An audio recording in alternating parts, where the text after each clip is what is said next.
Hello दोस्तों, मैं हूँ आपका होस्ट जस्ट फॉर कोड। दोस्तों आ गया हूँ आप लोग के लिए एक अमेजिंग पार्ट लेकर के। मर्न कार्ड ऑपरेशन डेवलपमेंट का जो हमारा प्रोजेक्ट चल रहा था उसी का पार्ट है ये। प्रीवियसली हमने रेस्ट एपीआई बिल्ड कर लिया था। आज के इस वीडियो में हम यहाँ से डेटा इंसर्ट करना सीखेंगे। ये जो हमारा फॉर्म है उसके बाद हम डेटा रीड करेंगे और भी सारे ऑपरेशंस करेंगे। लेकिन उससे पहले हम आपको बता दें कि ये जो वीडियो है वो इस वाले प्ले लिस्ट में जाए। सबसे पहले आपको विजिट करना है। उसके बाद आपको प्लेलिस्ट वाले सेक्शन में जाना है और मर्न कार्ड ऑपरेशंस के नाम से आपको प्लेलिस्ट दिख जाएगा। प्लेलिस्ट को ब्राउज़ करिए, काफ़ी बेहतरीन तरीके से आपको कार्ड ऑपरेशन बनाया जा रहा है और काफ़ी बड़ा प्रोजेक्ट है, काफ़ी अच्छा प्रोजेक्ट है ये। सबसे पहले आपका जो प्रोजेक्ट है फ्रंट एंड वाला, उसको टर्मिनल में ओपन कर लेना है और npm रन डेव करके कंपाइल कर लेना है। ये जो यूआरएल है इसको कॉपी करना है और ब्राउज़र में लाकर पेस्ट करना है। आपका जो आउटपुट है वो दिख जाएगा। बैकएंड को भी टर्मिनल में ओपन करना है तरीके से। बैकएंड को कंपाइल करने से पहले हमें कॉर्स का सेटअप करना है, इसलिए हम कॉर्स को यहाँ पर इंस्टॉल कर लेंगे। कॉर्स इंस्टॉल करने के लिए यहाँ पर कमांड लिखिएगा npm i कॉर्स। इस करिए, एंटर प्रेस कर दीजिएगा, कॉर्स इंस्टॉल हो जाएगा। कॉर्स का जब तक आप सेटअप नहीं करेंगे, आप फ्रंट एंड से रिक्वेस्ट नहीं कर पाएँगे। इस यूआरएल से आप रिक्वेस्ट नहीं कर पाएँगे, क्योंकि ये जो आपका यूआरएल है वो अलग है और जो आपका बैकएंड का यूआरएल है वो अलग है। इसलिए आपको कॉर्स का सेटअप करना होगा कि आप किस ओरिजिन से रिक्वेस्ट कर सकते हैं। आपको बताना होगा, उसका सेटअप करना पड़ता है। इसलिए आपको कॉर्स को इंस्टॉल कर लेना है। टिक करके लिखा, नोटिस करिए बैकएंड जो है कंपाइल हो गया। फ्रंट एंड वाला जो कंपाइलेशन है उसको बंद करिए थोड़ी देर के लिए, सीएलएस करें। सीएलएस करके यहाँ पर आप लिखिए ज़रा npm i xus, यानी कि हमें xus को ये आपको फ्रंट एंड वाले टर्मिनल में, ठीक है, पहले तो कंपाइलेशन बंद कर दीजिएगा। XUS की हेल्प से हम एचटीटीपी रिक्वेस्ट वगैरह करते हैं। अगर आप रिएक्ट जेएस पढ़ रहे हैं तो XUS आपको आना चाहिए। XUS से एचटीटीपी रिक्वेस्ट वगैरह करने आना चाहिए। एंटर प्रेस कर दीजिए, इंस्टॉल होना शुरू हो जाएगा। थोड़ा-सा पेशेंस रखेंगे। XUS जब इंस्टॉल हो जाए तब आपको यहाँ पर ये कमांड चलाना है npm install swr। इस मॉड्यूल को भी हमें इंस्टॉल करना है। इसकी हेल्प से हम रिवैलिडेट करते हैं और एचटीटीपी रिक्वेस्ट वगैरह इससे भी करते हैं, वो आपको समझ में आ जाएगा आगे। काफ़ी पॉपुलर है, इसको भी आपको आना चाहिए इसको, यानी कि इसकी भी जानकारी आपको होनी चाहिए अगर आप रिएक्ट जेएस में काम कर रहे हैं, फ्रंट एंड डेवलपर हैं तो। ठीक है? दोनों को ही इंस्टॉल कर लीजिए ज़रा, मैंने प्रेस कर दिया। ये एक मॉड्यूल है जिसकी हेल्प से हम एचटीटीपी रिक्वेस्ट करते हैं और रिवैलिडेट करते हैं। समझ में आ जाएगा जब हम इसका बेहतर यूज़ करेंगे आगे। एंटर प्रेस कर दीजिएगा, इंस्टॉल होना शुरू हो जाएगा। इंस्टॉल होने के बाद जब यहाँ पर इंस्टॉल हो जाए तो रन पीएम रन डेव करके प्रोजेक्ट को कंपाइल कर देंगे।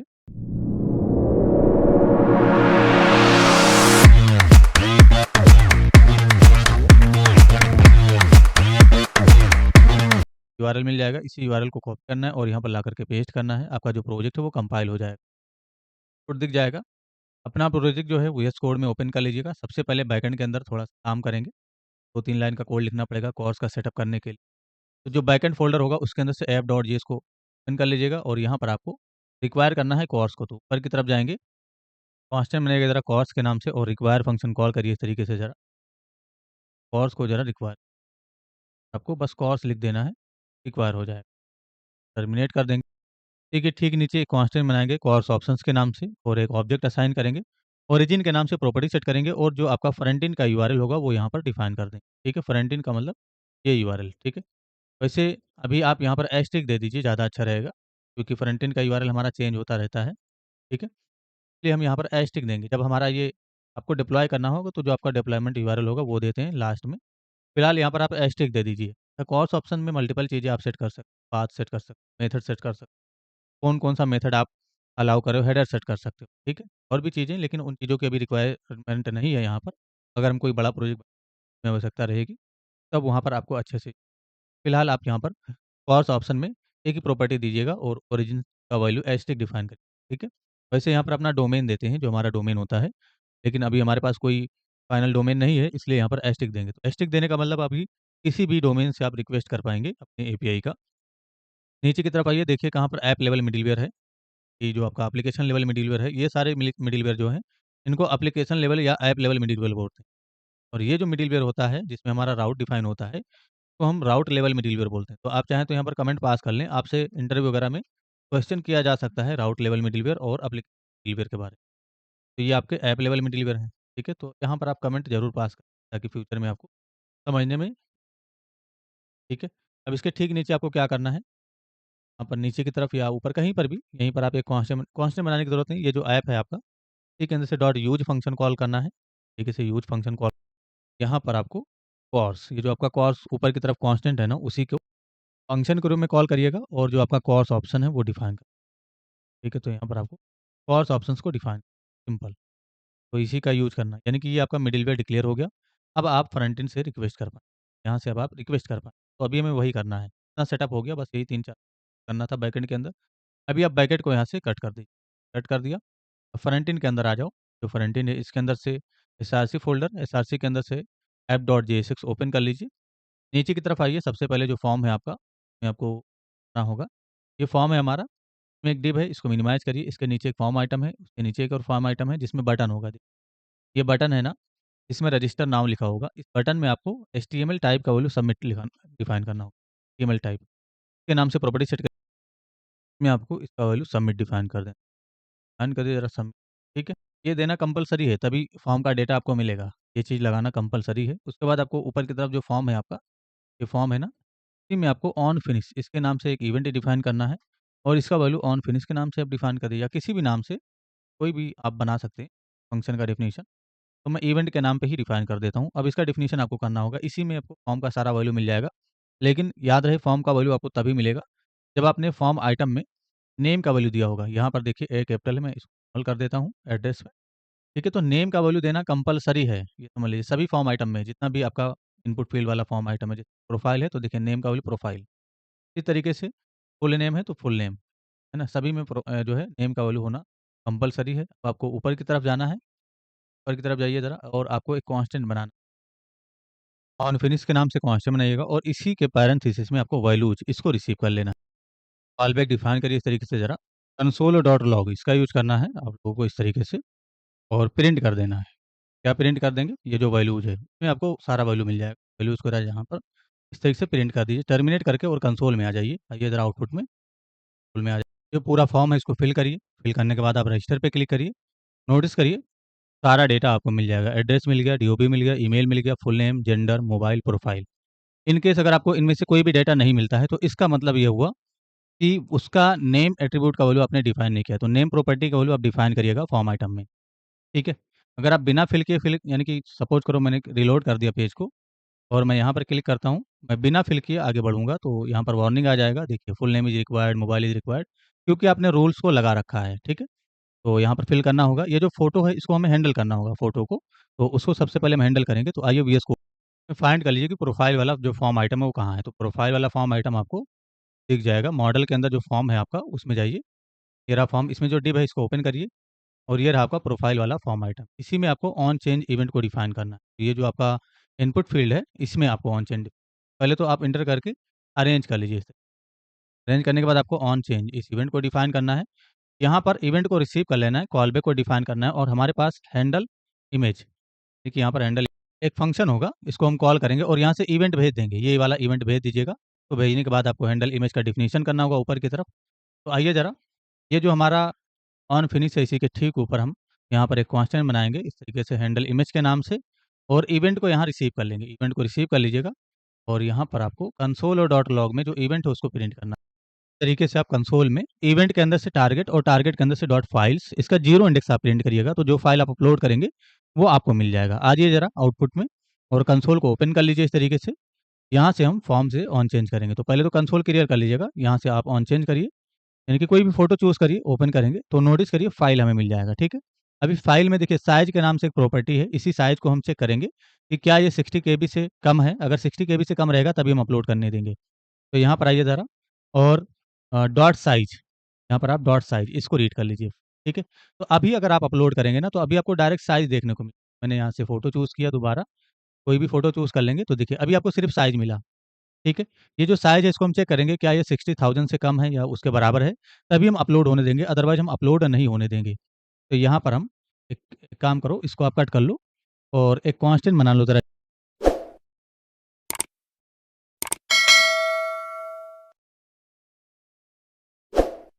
यानी कि फ़ाइल के नाम से आपको एक कांस्टेंट बना लेना है। क्योंकि हमें फ़ाइल और भी जगहों पे रीड करना होगा, तो बस यहाँ पर आप 0 तक रीड करिएगा, यानी कि event dot target dot files 0 यहाँ तक रीड करिएगा। अब यहाँ पर आपको एक कंडीशन पास करना है इस तरीके से, इफ फाइल साइज़ है, क्या वो फाइल के अंदर से, यानी ये जो फाइल इसके अंदर से डॉट साइज़ इसको एक्सेस करना है, क्या वो लेस देन 60,000 या उसके बराबर है? अगर उसके बराबर है तभी हम यहाँ पर काम करेंगे, अदरवाइज़ हम एल्स डिफाइन करेंगे। तो इसका एल्स डिफाइन करिएगा। तरीके से।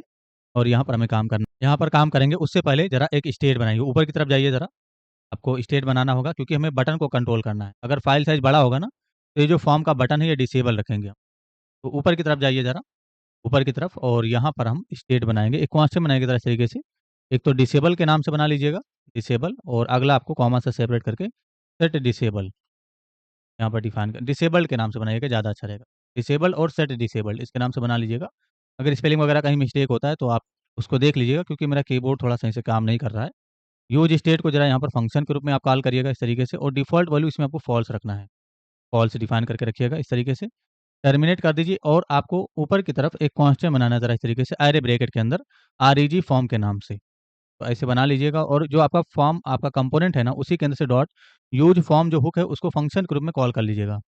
ठीक है? इतना करना है। इतना करने के बाद ये जो आपका आरईजी फॉर्म इसको कॉपी कर लीजिए। नीचे की तरफ आ जाइए, जो फॉर्म है आपका फॉर्म, यहाँ पर आप देखिए फॉर्म आपका ये रहा, ठीक है? जिसमें आपने ऑन फिनिश डिफाइन किया, इसी में आप फॉर्म के नाम से एक प्रॉपर्टी सेट करिएगा और फॉर्म का वैल्यू आप आरईजी फॉर्म बना दीजिएगा। अब आप एरर वगैरह सेट कर पाएँगे, अगर आपने आरईजी फॉर्म इसका वैल्यू बना दिया है तो, यानी कि आप ये जो आप एरर वगैरह कंट्रोल करते हो ना, तो आप ऑन चेंज होने पे यहाँ पर दिखा पाएँगे। वही आपको समझ में आ जाएगा आपके नीचे थोड़ी देर में। अब जो बटन है आपका सबमिट वाला, वो नीचे की तरफ होगा, ये रहा। इसमें आपको डिसेबल के नाम से, यानी कि डिसेबल्ड, इसके नाम से एक प्रॉपर्टी यूज़ करना है और इसका वैल्यू डिसेबल्ड ही बना देना है। जो आपने ऊपर की तरफ स्टेट बनाया है डिसेबल्ड के नाम से, इसका वैल्यू वो बना देना है, ठीक है? अब ऊपर की तरफ जाइए ज़रा, ऊपर की तरफ जो आपने कंडीशन लगाया था उसमें देखिए, यहाँ पर आपने कंडीशन पास किया है कि जो फाइल साइज़ है क्या वो 60,000 से कम है। ये केबी होता है, ये समझ लीजिए, यानी कि इसका मतलब होता है 60 केबी, ठीक है? 60,000 लिखने का मतलब 60 केबी, ये समझ लीजिए आप, ठीक है? अब यहाँ पर एल्स में हमें, अगर 60 केबी से बड़ा है तो एल्स में जाएगा, ज़ाहिर-सी बात है। अगर एल्स में आ रहा है तो हम यहाँ पर सेट डिसेबल्ड इसका यूज़ करेंगे, फंक्शन ग्रुप में कॉल करके इसका वैल्यू ट्रू कर देंगे। तो अगर आप बड़ा साइज़ फाइल साइज़ अपलोड करेंगे ना, तो बटन आपका डिसेबल हो जाएगा। इसकी टेस्टिंग कर लेते हैं पहले।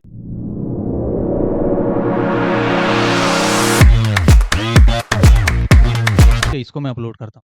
तो नोटिस करिए बटन हमारा तुरंत डिसेबल्ड हो गया। बटन डिसेबल होने के साथ-साथ यहाँ पर मैसेज भी आना चाहिए नीचे की तरफ, तो यहाँ पर आइए, के ठीक नीचे सेट डिसेबल के ठीक नीचे जो आपका आरईजी फॉर्म है, ऊपर की तरफ आपने अभी बनाया है, उसी के अंदर से डॉट सेट फील्ड्स के नाम से आपको फंक्शन कॉल करना है, सेट फील्ड्स के नाम से। इसमें आपको एक ऑब्जेक्ट डिफाइन करना है। इस ऑब्जेक्ट में आपको नेम के नाम से एक प्रॉपर्टी सेट करना है और नेम का वैल्यू आपको डिफाइन कर देना है प्रोफाइल, क्योंकि हमें प्रोफाइल वाले इनपुट फील्ड के नीचे, यानी कि जो प्रोफाइल वाला हमारा इनपुट फील्ड उसके नीचे ही एरर दिखाना है। तो नेम का वैल्यू प्रोफाइल डिफाइन करिएगा, कॉमा से सेपरेट करिएगा और एरर्स के नाम से, एरर्स सॉरी, यहाँ पर आपको एरर्स इसके नाम से एक प्रॉपर्टी सेट करना है। इसके वैल्यू में आपका एक ऑब्जेक्ट हो जाएगा और इस ऑब्जेक्ट में आपका एक अरे हो जाएगा। इस तरीके से डिफाइन करिएगा और इसमें आपको डिफाइन करना है जो भी आपको स्ट्रिंग डिफाइन करना है। ये जो आपने सेट फील्ड्स वैल्यू के लेंथ ये पूरा ऑब्जेक्ट पास किया, इसको कट करिए। इसको एक अरे के अंदर आपको पास करना हो तो अरे ब्रैकेट दीजिएगा, उसके बाद इसको पास करिएगा, ठीक है? अब यहाँ पर आपको जो भी मैसेज देना है वो दीजिए। तो यहाँ पर मैं मैसेज दे देता हूँ मैक्स 60 केबी इमेज साइज़, आप यहाँ पर डिफाइन कर, इस तरीके से आप डिफाइन कर दिएगा मैक्स 60 केबी इमेज साइज़, यानी कि यहाँ पर 60 केबी से ज़्यादा आप इमेज साइज़ नहीं दे सकते हैं, ये डिफाइन कर दीजिए। और ये जो एरर्स प्रॉपर्टी इसका वैल्यू डायरेक्ट अरे होगा, तो ये ब्रैकेट और ये लास्ट यहाँ वाला ब्रैकेट हटा दीजिएगा, ठीक है? तो एरर्स का वैल्यू डायरेक्ट अरे होगा, ये डिफाइन करना है इस तरीके से, परफेक्ट। और यहाँ पर ये जो इफ है इसके अंदर थोड़ी देर के लिए आप अलर्ट पास कर दीजिए। तो अलर्ट यहाँ पर डिफाइन करेंगे और यहाँ पर हमने सक्सेस डिफाइन कर दिया ताकि सक्सेस हो जाए, अगर यहाँ पर आ रहा है तो। चलिए ज़रा टेस्टिंग कर लेते हैं। अगर हम कोई बड़ा फ़ाइल चूज़ करेंगे अभी, जैसे कि मैं एक बड़ा फ़ाइल चूज़ कर लेता हूँ, ये वाला ओपन करूँगा तो नोटिस करिए मैक्स 60 केबी इमेज साइज़, यहाँ पर मैसेज आ गया और ये बटन भी डिसेबल है। अगर अभी हम छोटा फ़ाइल चूज़ करें तो मैं यहाँ पर जाता हूँ और यहाँ पर इसके अंदर मेरे पास 60 केबी से कम साइज़ के फ़ाइल हैं। ये देखिए सक्सेस आ गया। अच्छा, जब सक्सेस आया तो ये मैसेज भी चला जाना चाहिए। तो इसके लिए आपको ज़्यादा कुछ नहीं करना है और बटन को भी जो है इनेबल होना चाहिए। ये कॉपी कर लीजिए दोनों लाइन और यहाँ पर जो आपने अलर्ट डिफाइन किया इसमें इसको पेस्ट करिएगा। बटन में आपको यहाँ पर फ़ॉल्स डिफाइन कर देना है। यहाँ पर आपको फ़ॉल्स लिख देना है और ये जो आपने डिफाइन किया है अरे के अंदर, इसको आपको एम्प्टी कर देना है। इतना करने से वो प्रॉब्लम सॉल्व हो जाएगा। देखिए ज़रा टेस्टिंग कर लेते हैं इस चीज़ की अब हम। अभी मैं कोई बड़ा फ़ाइल, अभी मैं कोई छोटा फ़ाइल चूज़ करूँगा। मैंने चूज़ किया तो देखिए, ये चला गया और यहाँ पर कोई भी मैसेज नहीं है। अगर हम कोई बड़ा फ़ाइल चूज़ करें 60 केबी से ज़्यादा, तो 60 केबी से ज़्यादा मेरे पास ये फ़ोटो है। मैंने ओपन किया, नोटिस करिए मैक्स 60 केबी इमेज साइज़ रिक्वायर्ड, इस तरीके का मैसेज आ गया। अगर हम कोई छोटा फ़ाइल चूज़ कर लेंगे, तो कोई फ़र्क नहीं पड़ेगा। डाउनलोड में फिर से मैं जाता हूँ यहाँ पर, इसके अंदर मेरे पास छोटे फ़ाइल हैं 60 केबी से। ये देखिए ये चला गया मैसेज, ठीक है? और बटन भी हमारा इनेबल हो गया। अब हमें इस फ़ाइल को बेस 64 में कन्वर्ट करना है, तभी हम स्टोर कर पाएँगे। डायरेक्ट आप इस ऑब्जेक्ट को स्टोर नहीं कर सकते हो डेटाबेस के अंदर, इसलिए हम इसको बेस 64 में कन्वर्ट करेंगे। तो यहाँ इफ के ऊपर आ जाइएगा, एक कांस्टेंट बनाइए ज़रा इस तरीके से एफ रीडर के नाम से, यानी कि फाइल रीडर एक एपीआई ऑब्जेक्ट होता है, न्यू कीवर्ड के साथ आपको फाइल रीडर, इसका आपको इंस्टेंस क्रिएट करना है तरीके से। ये एक एपीआई होता है, इसका इंस्टेंस क्रिएट कर लीजिए, टर्मिनेट करेंगे और इसी एफ रीडर के अंदर से हमें रीच एट डेटा यूआरएल ये पास करके, तो यहाँ पर अगर फाइल साइज़ 60 केबी से नीचे है तब आपको क्या करना है, ये जो आपका एफ रीडर है, जो आपने ऊपर की तरफ कॉन्स्टेंट बनाया है, इसी के अंदर से dot read as data URL, read as read as data URL इस फंक्शन को कॉल करना है और यहाँ पर अपना फ़ाइल दे देना है, ये वाला फ़ाइल। ये जो आपने यहाँ पर स्टोर कर रखा है, इसको दे दीजिएगा। ये जो आपका एफ रीडर है, यानी कि एफ रीडर के अंदर से हमें डॉट लगा करके एक्सेस कर लेना है जो है ऑन लोड इवेंट को। तो ऑन लोड इस इवेंट को डिफाइन करिएगा और यहाँ इवेंट रिसीव कर लीजिए या किसी भी नाम से, जैसे कि मैं यहाँ पर एक काम करता हूँ ईबी के नाम से पैरामीटर रिसीव कर लेता हूँ, क्योंकि इवेंट के नाम से पैरामीटर ऑलरेडी यहाँ रिसीव हो रहा है ई के नाम से, तो मैं यहाँ पर ईबी के नाम से रिसीव कर लेता हूँ। कंसोल और डॉट लॉग सर्च करूँगा और यहाँ पर मैं डॉट लगा करके लॉग को एक्सेस करूँगा। ईबी के अंदर से डॉट टारगेट डॉट रिजल्ट इसको आपको एक्सेस कर लेना है। इससे आपका जो बेस 64 है वो मिल जाएगा आपको। तो आइए ज़रा आउटपुट में चेक कर लेते हैं। एक बार आपको कंसोल ओपन कर लेना है। कंसोल में अगर कुछ है तो उसको क्लियर कर लीजिए इस तरीके से यहाँ पर क्लिक करके और यहाँ पर आप फाइल अपलोड करिए। तो अगर हम छोटा फाइल अपलोड करेंगे तो वो बेस 64 में कन्वर्ट होना चाहिए और यहाँ पर दिखना चाहिए। नहीं दिख रहा है, एक बार पेज रिफ्रेश कर लीजिएगा, ना दिख रहा हो तो फिर से अपलोड करेंगे यहाँ से। मैंने ये वाला फ़ोटो चूज़ किया, नोटिस करिए ये बेस 64 होता है, ये देखिए ना। तो इसी को हमें स्टोर करना है डेटाबेस के अंदर। ये जो बेस 64 आया, ये इसी को हमें स्टोर करना है। ये डेटाबेस के अंदर आप ज़्यादा बड़ा स्टोर नहीं कर सकते हो, मैक्सिमम 60 केबी का होना चाहिए, इसलिए आप डेटाबेस के अंदर इसको स्टोर कर पाएँगे। ठीक है, ज़्यादा बड़ा होगा तो ये स्टोर नहीं होगा। इसलिए हम इसको चेक करके कंडीशन वगैरह लगा करके देख रहे हैं कि ये जो बेस 64 है, ये 60 केबी का हो, तभी हम स्टोर करेंगे। अदरवाइज़ हम अगर कोई बड़ा फ़ाइल चूज़ कर रहा है, तो वो हम उस केस में क्या कर रहे हैं, बटन को डिसेबल कर देते हैं, ताकि यहाँ पर ये देखिए और एरर का मैसेज भी यहाँ पर देते हैं। ये देखिए बटन भी डिसेबल हो गया। अगर कोई छोटा फ़ाइल चूज़ करेगा तब तो ठीक है, कोई इश्यू नहीं, तब तो ये कन्वर्ट हो जाएगा बेस 60। ओपन किया, नोटिस करिए, नीचे की तरफ आपको कन्वर्ट होता हुआ ये दिख जाएगा, ये देखिए। 4 आ गया, ठीक है? तो ये हमने कन्वर्ट कर लिया। तो ये जो बेस 64 है, इसका हमें यहाँ पर तो यूज़ है नहीं, इसलिए हम इसका एक स्टेट हैंडल करेंगे। तो यहाँ पर आप एक वेरिएबल बनाइएगा ज़रा इस तरीके से कांस्टेंट यूआरएल के नाम से या किसी भी नाम से आप बना लीजिए और आपको सेट इमेज यूआरएल या सेट आईएमजी यूआरएल इसके नाम से एक स्टेट हम बनाएँगे ऊपर की तरफ। तो ये स्टेट का फंक्शन है, इसको हमने कॉल किया और इसमें हम यूआरएल भेज देंगे, ठीक है? यानी कि यूआरएल अपडेट कर देंगे। अब इसको आपको डिक्लेयर करना होगा ऊपर की तरफ, तो ऊपर की तरफ जाइए, स्टेट बनाएँगे इसके लिए हम। तो इमेज यूआरएल या आईएमजी यूआरएल इसके नाम से यहाँ पर आप बनाइए एक, उसके बाद आपको सेट इमेज यूआरएल इसके नाम से बना लेना और डिफ़ॉल्ट वैल्यू उसका नल रखना है। तो नल इसलिए रखेंगे ताकि पहले से इसमें कुछ ना हो, ठीक है? अब जैसे ही आप अपलोड करेंगे, यानी कि जैसे ही आप ऑन चेंज करेंगे, इसकी हेल्प से इसमें जो है अपडेट हो जाएगा डेटा, ठीक है? अब हमें नीचे की तरफ आना है ऑन सबमिट में, यानी कि जो हमारा फॉर्म है, ऑन फिनिश ये हमने कंसोल कर रखा है ना। अभी आप यहाँ पर आइए और इंस्पेक्ट कर लीजिए, कंसोल में आ जाइए। एक-एक चीज़ मैं आपको समझा रहा हूँ, इसलिए वीडियो का ड्यूरेशन थोड़ा-सा लंबा हो सकता है। ये पूरा फॉर्म फिल कर लीजिएगा, इसमें फ़ोटो भी डाल दीजिएगा और एड्रेस वगैरह सब कुछ डाल के रजिस्टर पे क्लिक करेंगे, तो ये देखिए सारा डेटा कंसोल होके आ गया, ठीक है? अब ये जो प्रोफ़ाइल में आपका पाथ सेट है ना, ये फेक पाथ आपको नहीं चाहिए, ये आपको स्टोर नहीं करना है। हमें क्या स्टोर करना है, हमें जो बेस 64 वाला हमारा यूआरएल वो स्टोर करना है, तो इसको हमें चेंज करना होगा। तो कैसे चेंज होगा? बहुत ही सिंपल है, कुछ नहीं करना है। ये जो आपका वैल्यूज़ है ना, इसी के अंदर से यानी कि वैल्यूज़ इसके अंदर से और आपको डॉट ला करके एक्सेस कर लेना है प्रोफ़ाइल को, क्योंकि उसमें प्रोफ़ाइल के नाम से ही प्रॉपर्टी है, तो यहाँ पर प्रोफ़ाइल को एक्सेस करिए। तो ये जो आपका वैल्यूज़ है इसके अंदर से प्रोफ़ाइल को एक्सेस करिएगा और इसमें जो आपका आईएमजी यूआरएल है ये आपको अपडेट कर देना है, ठीक है? तो जो उसमें पहले से ऑब्जेक्ट था वो रिप्लेस हो जाएगा। अच्छा, ये एक कंडीशन पास करके रखिएगा, पहले तो चेक करिएगा क्या आईएमजी यूआरएल में कुछ है?